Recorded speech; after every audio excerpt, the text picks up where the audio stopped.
আসসালামু আলাইকুম সবাইকে, আবারও চলে আসলাম নতুন একটা ভিডিও নিয়ে। আজকের ভিডিওতে আমরা যেতে চলেছি মোহসেন আউলিয়ার মাজারে। গো টু মোহসেন আউলিয়ার মাজার। আজকে আমরা যাব ওখানে মাজার জিয়ারত করব। বিশেষ করে আজকে মোহসেন আউলিয়ার মাজারে উরুস শরীফ, তাই আমরা সবাই যাব যে মোহসেন আউলিয়ার মাজার জিয়ারত করব। এবং আমরা ব্যক্তিগতভাবে একটা বাস ভাড়া নিয়েছি, যাতে করে আমরা অসংখ্য মানুষ নিয়েছি।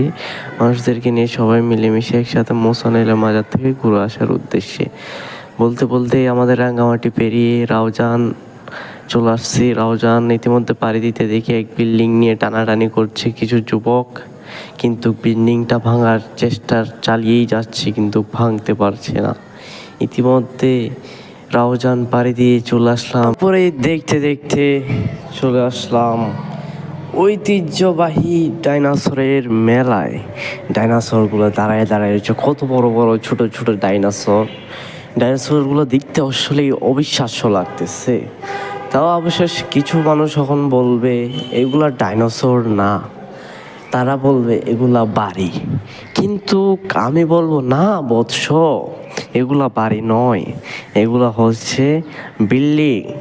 আর তোমরা যেহেতু জানো না, তবে আমার থেকে শিখে রাখো, এগুলাকে আমাদের ভাষায় বিল্ডিং বলা হয়, কিন্তু এক সময় তো এখানে ডাইনোসর ছিল। তো মনে করো ছোট বড় ডাইনোসরগুলো তো সেম টু সেম এরকমই ছিল। আজকে থেকে লাখ লাখ কোটি কোটি বছর আগে এই পৃথিবীতে কী ছিল, সব ডাইনোসরই ছিল। তো এই ডাইনোসরগুলাই পূর্ণ হতে যুগ যুগ ধরে এটা বিল্ডিংয়ে পরিণত হয়। তো অবশেষে এখন বিল্ডিংয়ে কনভার্ট হয়ে গেছে। তো আমরা ডাইনোসরগুলো দেখে ভয় পাই না, কারণ এগুলো তো বিল্ডিং। ডাইনোসর হলে না ভয় পাবো।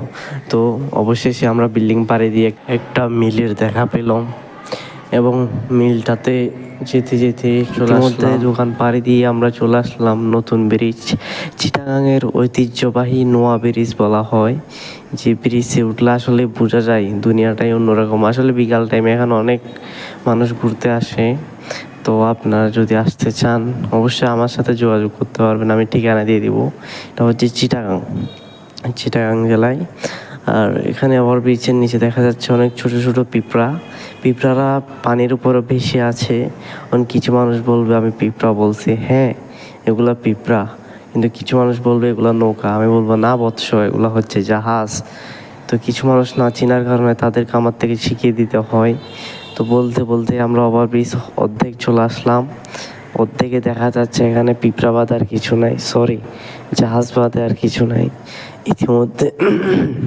ইতিমধ্যে দেখতে দেখতে কথা বলতে বলতে আপনাদের সাথে নতুন বাজারের নতুন ব্রিজের অর্ধেক পাড়ি দিয়ে দিলাম। তো আমরা নতুন ব্রিজ পাড়ি দিয়ে চলে আসছি ডবল রোড কর্ণফুলী টানেলের রাস্তা। যে রাস্তার সৌন্দর্য পুরো বাংলাদেশেও নাই। এই রাস্তা এমনভাবে আবিষ্কার করা হয়েছে যেটাকে দেখতে মনে হয় না এটা বাংলাদেশের রাস্তা, কিন্তু এটা অবস্থিত হচ্ছে আমাদের এই চিটাং জেলায়। হয়তো কেউ আসলে একদিন ঘুরতে নিয়ে যাব এই চট্টগ্রাম জেলায় এই ডবল রোড কর্ণফুলী টানেলে, যেটা দেখতে অসম্ভব সুন্দর এবং যাওয়ার পথে ভালোই দেখতে সুন্দর লাগছে হিসেবে আপনাদের কাছে এটা তুলে ধরলাম। ইতিমধ্যে দেখছি কিছু জনগণ এই ওভারব্রিজে ফুল স্পিডে মোটরসাইকেল নিয়ে যাচ্ছে, কিন্তু দুর্ভাগ্যর বিষয় ওভারব্রিজ দিয়ে তো এই রাস্তায় যেতে পারলেও কিন্তু কর্ণফুলী টানেলে ঢোকার কোনো সুযোগ নেই তাদের। শুধুমাত্র 4 চাকার ড্রাইভাররাই এই টানেলে ঢুকতে পারে। তো আপনারা আসলে অবশ্যই সাইকেল, মোটরসাইকেল এসব যানবাহন কর্ণফুলী টানেলে ঢোকার নিষেধ। যদি আপনাদের কার কিংবা বাস, বড় মালবাহী জাহাজের জন্য এটা। আপনাদের সাথে কথা বলতে বলতেই চলে আসলাম মোহসেন আউলিয়ার মাজারে। তো অবশেষে গাড়ি থেকে নামলাম, দেখছি ছোট ছোট পিঁপড়ারা আমাদের সাথে আসতেছে মাজারে যাওয়ার জন্য। দুর্ভাগ্যের বিষয় মাজার পর্যন্ত গাড়ি যাচ্ছে না, কারণ রাস্তা খারাপ। তাই নামলে একটা 5 স্টার হোটেলে ঢুকলাম। ঢুকে দেখি কিছু এলিয়েনে নাস্তা ডেলিভারি দিচ্ছে, তাদের মাধ্যমে চা খেলাম এবং নাস্তা খেলাম। খেয়ে আমরা আমরা 3-4 জন ছিলাম, সবাই মিলেমিশে নাস্তাটা করার পরে আশেপাশের দিকে তাকিয়ে দেখলাম কিছু মানুষ আমাদের দিকে হা করে তাকিয়ে আছে, তাই ক্যামেরাটা আর ওদিক বাহির করতে পারলাম না, নিচ থেকেই রেখে বাইর হয়ে গেলাম। অবশ্যই সেন্টার নামক একটা এলাকা রয়েছে, ওই এলাকায় আমাদের বাস ঢুকছে। তো ওখান থেকে আমরা গাড়ি ব্যবহার করে চলে যাচ্ছি মোহসেন আলিয়ার মাজারে। তো এটা দেখতে পাচ্ছেন, এটা হচ্ছে কর্ণফুলী টানেল, যে টানেলের নিচ দিয়ে আমরা এখন যেতে চলেছি। কিন্তু টানেলটা ছোট, দুঃখের বিষয় ছোট হয়ে গেছে। আপনারা তো জানেন টানেল অনেক বড় থাকে। তো ইতিমধ্যে আমরা টানেল পাড়ি দিয়ে চলে আসলাম একটা বড় বিলটা পাড়ি দিয়ে চলে আসলাম মোহসেন আলিয়ার মাজারে। মোহসেন আলিয়ার মাজারে এসে দেখি অনেক বড় একটা মসজিদ নির্মাণ হয়েছে, যেটার কিনা আজও কিছু কিছু কাজ বাকি রয়েছে। তারা মাইক দিয়ে বলতেছে সাহায্য করার, মানে মসজিদের কাজে টাকা দেওয়ার জন্য। তো আমি শুনলাম, ইতিমধ্যে উজু করলাম, দেখতেছি অনেক লোক, কিছু মানুষ গোসল করতেছে, উজু করে এসে মোহসেন আলিয়ার মাজারে জিয়ারতের উদ্দেশ্যে ঢুকে গেলাম। হাজারো মানুষের ভিড়ে ঠেলাঠেলি করে ঢুকে গেলাম জিয়ারত করার জন্য। তো এটা হচ্ছে কাছ থেকে মাজার, তবে দেখা যাচ্ছে কিছু মানুষ মালা দিচ্ছে, ভিতরে গোলাপ জল ছিটাচ্ছে। আসলে সুন্দর লাগলো, সবাই অনেক মানুষ দেখে মনটা ভালো হয়ে গেল। আসলে অনেক মানুষ একসাথে দেখলে আসলে এটা অনেক ভালো লাগে। তো বলতে বলতেই জিয়ারতটা করে ফেললাম, আল্লাহর নাম নিয়ে জিয়ারত করে এখন আমরা বাহির হওয়ার উদ্দেশ্যে রওনা দিলাম। দেখছি এখানে কিছু লোক কোরআন শরীফ পাঠ করতেছে। এটা আসলে ভালো কাজ, সবাই তো পারে না, টাইমের জন্য আমরা পারি না। আমরা জিয়ারতটা করেই বাহিরের উদ্দেশ্যে রওনা দিলাম। কিন্তু সাইডে দেখছি কিছু লোক বিরিয়ানি দিচ্ছে। আমি গেছিলাম বিরিয়ানিটা আনার জন্য, আমাকে 2-3 জনের ধাক্কার ছুটে আমি চলে গেলাম 3 কিলোমিটার দূরে। আমি বললাম এরকম কি করে, সামান্য বিরিয়ানির ব্যাপার আর কি। তো বিরিয়ানি বাদ দিয়ে রওনা দিলাম বাসার উদ্দেশ্যে। রওনা দিতেই কোনো গাড়ি পাচ্ছি না, হেঁটে হেঁটে যেতে হচ্ছে। আমার সাথে আছে আমার বড় ভাই। তো অবশেষে গাড়ি একটা পেলাম, গাড়িতে উঠে গেলাম। পথে অনেক মাজার দেখলাম ছোটোখাটো। এটা দেখলাম বিমানবন্দরটা পাড়ি দিয়ে আমরা চলে আসলাম একটা কবরস্থানে, হয়তো সবারই শেষ ঠিকানা। এবং একটা মাজার পাড়ি দিয়ে কিছু দোকানপাট দেখা যাচ্ছে।